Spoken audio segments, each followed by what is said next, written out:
Ji students, welcome back. Welcome to second lecture of HEC F8 और हम topic कर रहे थे ऑडिट रिपोर्ट। आज हम उसके सेकंड लेक्चर में हैं। मैं सेकंड लेक्चर को वहीं से कनेक्ट कर रहा हूं जहां से हमने पहला लेक्चर जो है वो हमने रोका था। हमने ऑडिट रिपोर्ट में ओपिनियन पैराग्राफ के जो की वर्ड्स हैं वो हमने नोट से पढ़े थे। आए उसको दोबारा दोहराएंगे और लेक्चर नंबर 2 को आगे लेकर चलेंगे। मैं खुद इसको रीड कर रहा हूं। हैंडआउट का पेज नंबर 24 पे आप आएंगे। अगर आपके पास बुकलेट तो बिल्कुल एंड में दी हुई illustrations.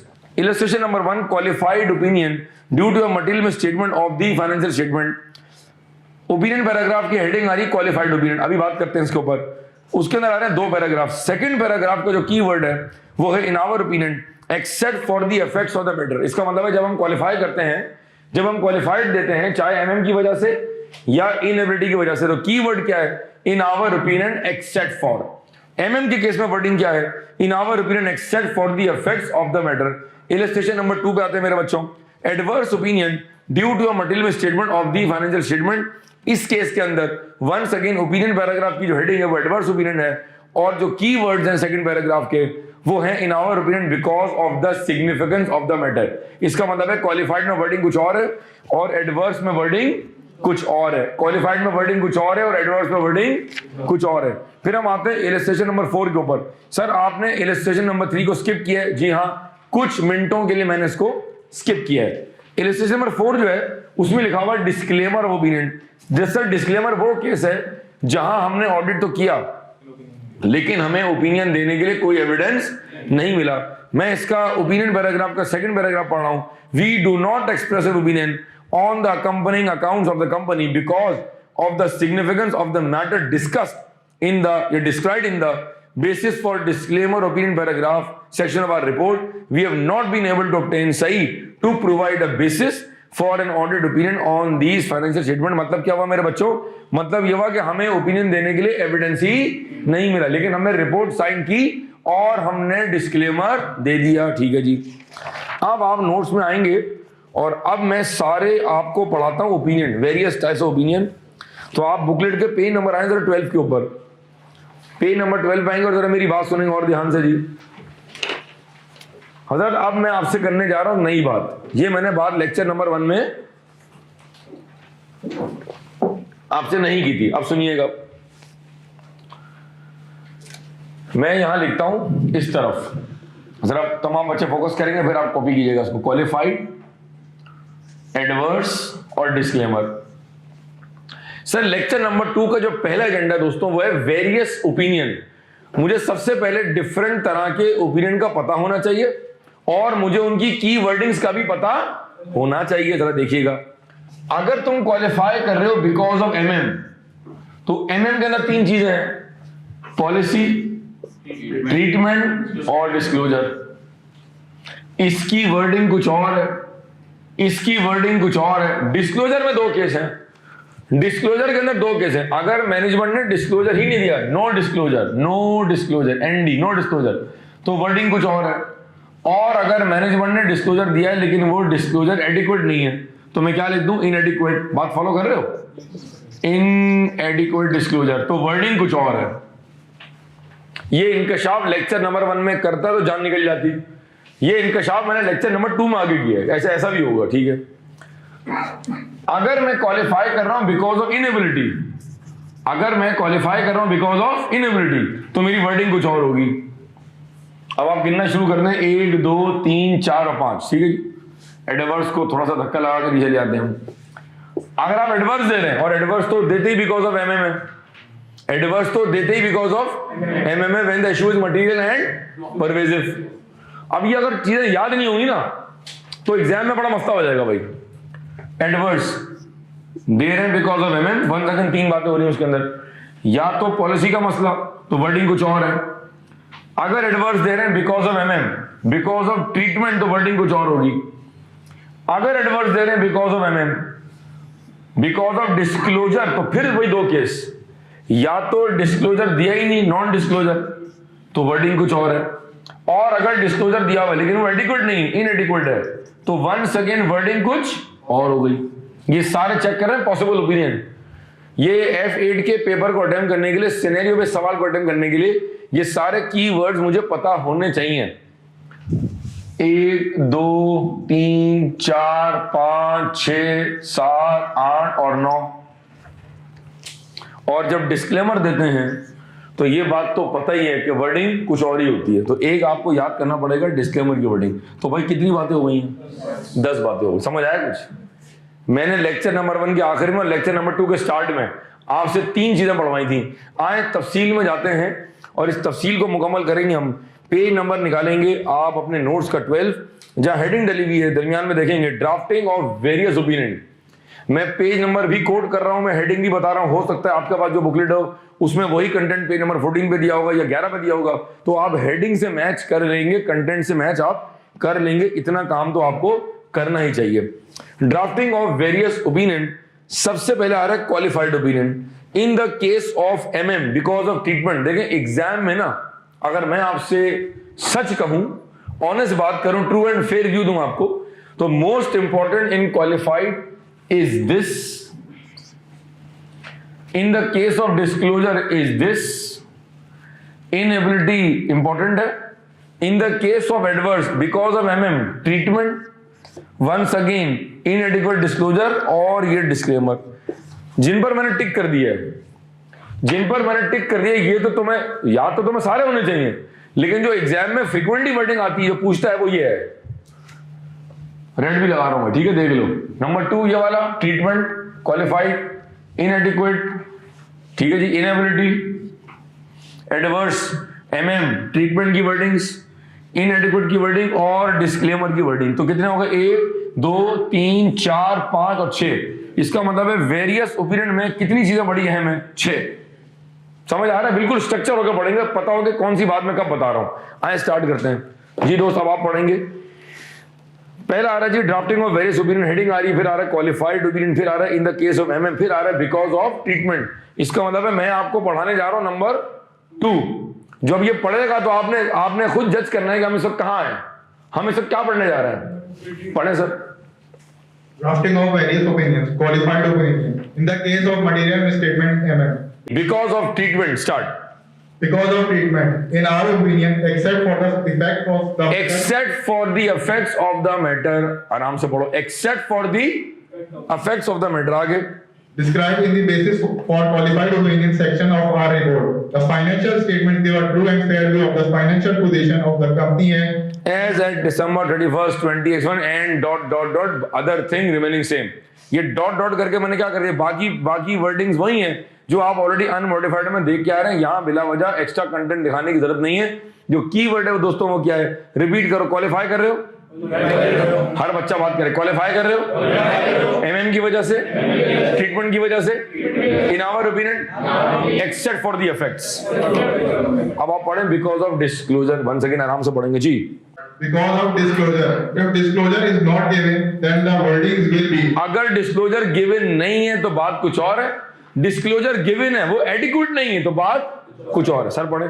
if disclosure is not given then the wordings will be, in our opinion, except for the non-disclosure of the matter described in the basis for qualified opinion section of our report, the accounts are given true and fairly. Dot dot dot dot dot. मैं दोबारा read करता हूं। In our opinion except for the non disclosure, ये रहा भाई non disclosure, except for the, इस non disclosure के अलावा बाकी सब कुछ सही है। इसका मतलब है फाइनेंशियल स्टेटमेंट में जहर है, लेकिन वो इतने जहरीले नहीं है कि मैं ये कह सकूं कि financial statement do not give a true and fair view.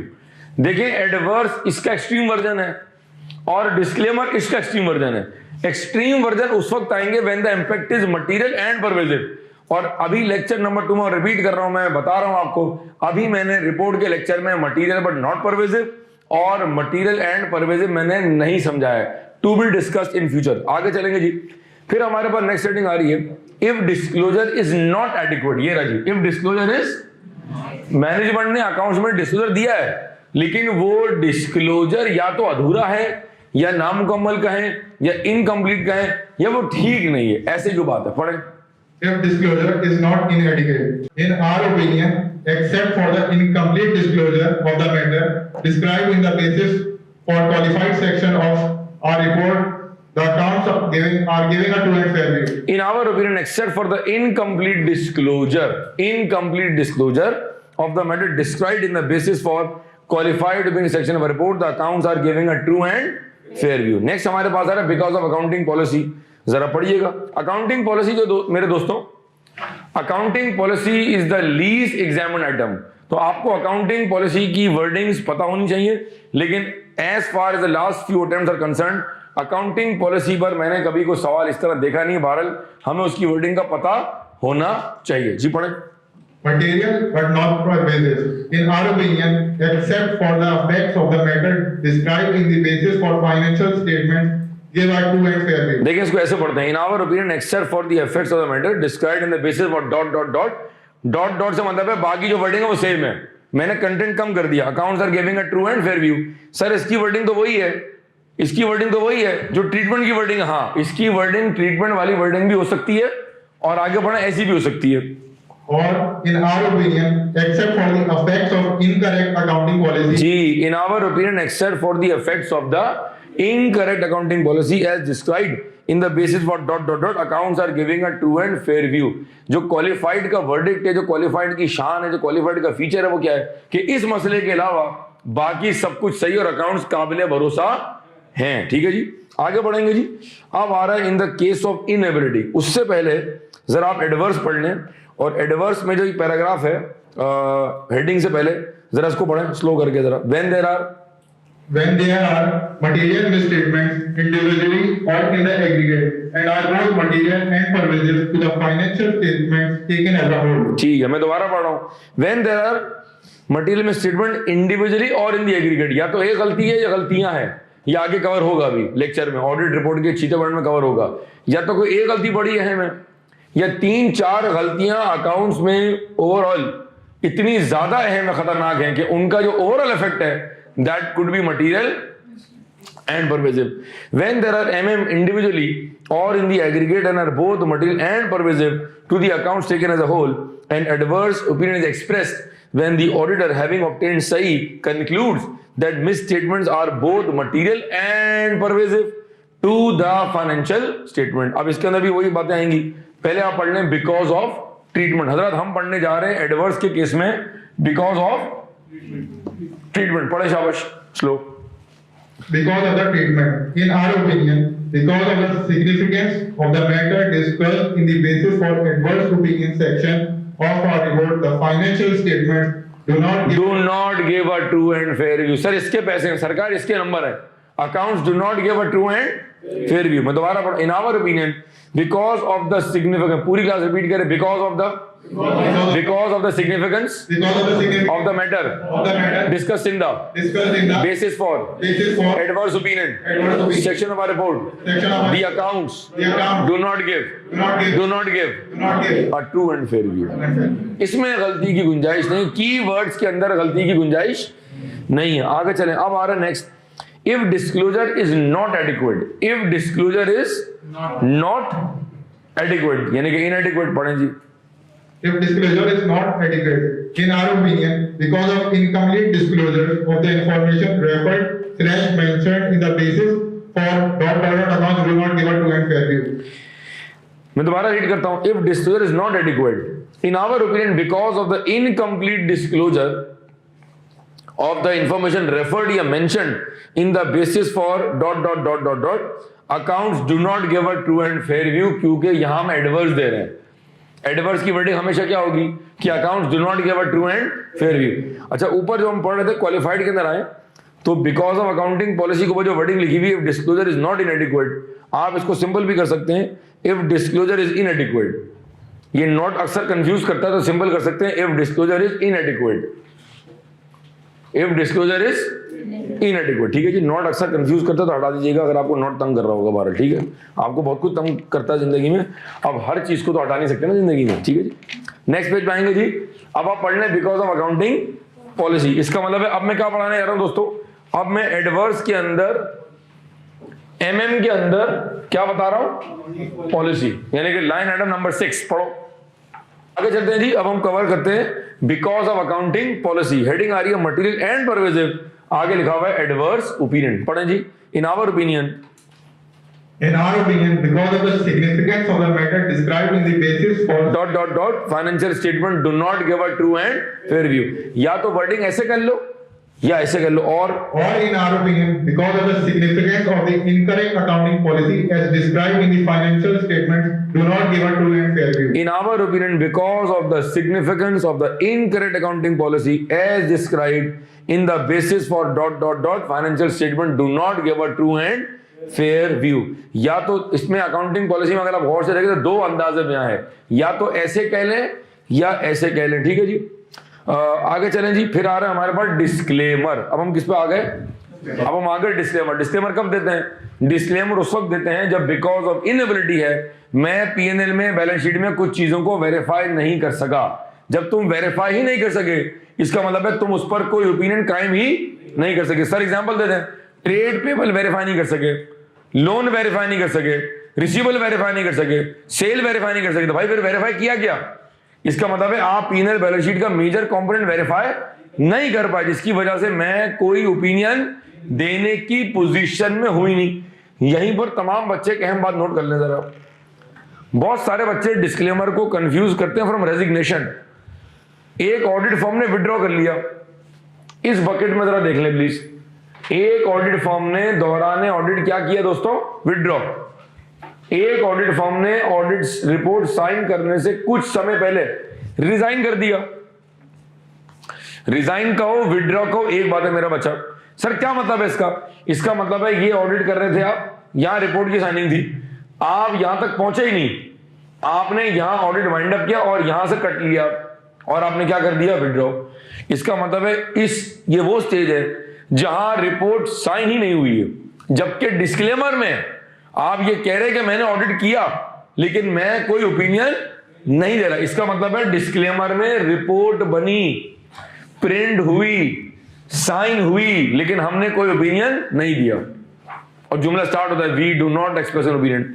जबकि रेजिग्नेशन में और विड्रॉ में हम रिपोर्ट की स्टेज तक पहुंचे ही नहीं और हम उससे पहले ही यू टर्न लेके हम कट लिए। क्या बात समझ आई? ठीक है, एक कंफ्यूजिंग एरिया था, मैंने बता दिया आपको। आगे चलें जी। अब जरा पढ़ें डिस्क्लेमर की शुरू की डेडलाइन जी। Disclaimer of opinion. Auditor is unable to obtain say on which to base the audit opinion and the matter is material and pervasive. ठीक है, अब जरा अगला पैराग्राफ बड़ा इंपॉर्टेंट है, आहिस्ता पढ़ेंगे और जी। Item 705 states that the auditor shall disclaim an opinion when the auditor is unable to obtain sufficient appropriate audit evidence on which to base the opinion. ठीक है, And the auditor concludes that and the auditor concludes that the possible effects on the accounts of undetected misstatement, if any, could be both material and pervasive. जो चीजें मैं verify नहीं कर सका उनमें ऐसी गलतियां हो सकती थी जिनका इम्पैक्ट मटेरियल और परवेजिव हो सकता था, लिहाजा चूंकि मैंने उनको वेरीफाई ही नहीं किया और इनका इम्पैक्ट इतना खतरनाक है, इतना इंपॉर्टेंट है, इतना मटेरियल है, इतना परवेजिव है, लिहाजा हम उनकी वजह से पूरे अकाउंट्स पर कोई ओपिनियन देने की पोजीशन में है ही नहीं। अच्छा, एग्जांपल जरा पढ़ लें। example might be where the auditor is unable to attend the inventory count. अच्छा, ये अभी जो एग्जांपल्स भाई पढ़ने जा रहे हैं, अभी इस पर मजीद हम बात थोड़ी देर में करेंगे। इस वक्त जो ऑब्जेक्टिव है वो आपको पहले वर्डिंग्स बताना है, ठीक है? तो अगला पैराग्राफ भी इंपॉर्टेंट है, आराम से पढ़ें और जी। Example might be where the auditor is unable to attend the inventory count and unable to request receivable confirmation. कुछ चीजें आइजा 500 से याद आ रही। कायरो क्लाइंट कंफर्मेशन भेजने नहीं दे रहा, क्लाइंट इन्वेंट्री काउंटिंग करने नहीं दे रहा है, क्लाइंट कैश काउंटिंग करने नहीं दे रहा है, क्लाइंट बैंक को कंफर्मेशन भेजने नहीं दे रहा है, क्लाइंट मुझे डॉक्यूमेंट्स प्रोवाइड नहीं कर रहा है। जिन लोगों से मुझे ऑडिट में इंफॉर्मेशन लेनी है उनसे आप मुझे मुलाकात करने नहीं दे रहे। आगे चलो। And there is no other realistic means of gathering evidence on these two areas. If these two areas form a significant element of the total assets, a disclaimer may be appropriate. अंग्रेजी के paper में reading बड़ा important role play करेगी, चाहे वो मेरी reading हो, मेरे स्टूडेंट की रीडिंग हो या आपकी इंडिविजुअल रीडिंग हो। जगह जगह पॉजेस देंगे ताकि मतलब समझ आए कि कौन सी बात कब और कैसे पिक करनी है। अब असल चीज आ रही है, वो ये आ रही है, डिस्क्लेमर की वर्डिंग क्या होगी, जरा पढ़ेंगे आराम से भाई जी। We do not express an opinion. जुमला देखा स्टार्ट कैसे हो रहा है, we do not express. Qualified की वर्डिंग थी in our opinion, unmodified in our opinion, adverse in our opinion, disclaimer we do not express. ये भी बड़ा मेजर चेंज है, पढ़ें। We do not express an opinion on the accompanying financial statements of company because of the significance of the matters described in the basis or disclaimer of opinion section of our report. We have not been able to obtain sufficient appropriate audit evidence provide a basis for an audit opinion on the financial statement. मैं दोबारा पढ़ रहा हूं। We do not express an opinion on the accompanying accounts because of the significance of the matters described in the basis for disclaimer of opinion section of our report. We have not been able to obtain sahi to provide a basis for an audit opinion on the financial statements. क्या बात समझ आई हजरत? हजरत ये हमने मुकम्मल किए क्या दोस्तों? ये हमने तमाम पॉसिबल ओपिनियन देख लिए हैं। अब बात समझिएगा, ये जो हमने रीडिंग की है, अब आपको क्या करना चाहिए? अब आप यहां करेंगे वीडियो पॉज और आप सुकून से सारे ओपिनियन को एक बार दोबारा पढ़ लेंगे। रिपोर्ट में कौन सी चीज कहां आएगी अभी बताने जा रहा हूं मैं। मटीरियल बट नॉट परवेसिव क्या होगा अभी बताऊंगा मैं। मटीरियल एंड परवेसिव क्या होगा अभी बताऊंगा मैं। अभी पहले मैंने तुमको ये स्ट्रक्चर याद करा के तुमको ये बता दिया कि भाई तुम्हें एग्जाम के लिए ये 10 ओपिनियन पता होने चाहिए। सवाल में, रिपोर्ट के सवाल में, या तो रिपोर्ट का सवाल बन रहा है IAS 2 के ऊपर, IFRS 15 पे बन रहा है, IAS 16 पे बन रहा है, 38 पे बन रहा है, 36 पे बन रहा है, IAS 10 पे बन रहा है, 560 के साथ बन रहा है, 570 के साथ बन रहा है, इनके अलावा बन रहा है। तो अगर हमें नहीं पता कि किस सवाल में कौन सा पॉसिबल ओपिनियन की जो ड्राफ्टिंग है, जो वर्डिंग है, वो काम हो जाएगी, तो आप ये नहीं कर सकते कि आप अक्कड़ बक्कड़ बम्बे बो करके 4 याद करके चले आए। आपको पेपर पास करना है, प्रोफेशनल एग्जाम में आपको 10 ओपिनियन जो है, जो उनकी की वर्डिंग है दोस्तों, वो आपके फिंगर टिप्स पे होनी चाहिए। हजरत यहां हम करेंगे वीडियो पॉज। आप ये तमाम ओपिनियन जो हमने पढ़े हैं इसको एक बार पढ़ेंगे, जब तक मैं बोर्ड क्लीन करूंगा हम आगे बढ़ेंगे। और अब मैं आपको बताऊंगा जो इनएबिलिटी है उसकी 3 एग्जांपल्स क्या हैं, उसकी 3 एग्जांपल्स क्या हैं। और एक चीज बच गई थी, हमने अभी क्वालिफाइड का जो इनएबिलिटी है उसकी हमने वर्डिंग अभी नहीं पढ़ी है, वो कवर करेंगे। और फिर आगे बढ़कर बताऊंगा कि रिपोर्ट में इंफ्रास्ट्रक्चरल चेंजेस क्या होती हैं, ये सारी बातें बताऊंगा। जरा तमाम ओपिनियन जो हमने पढ़े हैं 10 में से 9 पढ़ लिए, इसको कवर करें एंड विल मूव फॉरवर्ड।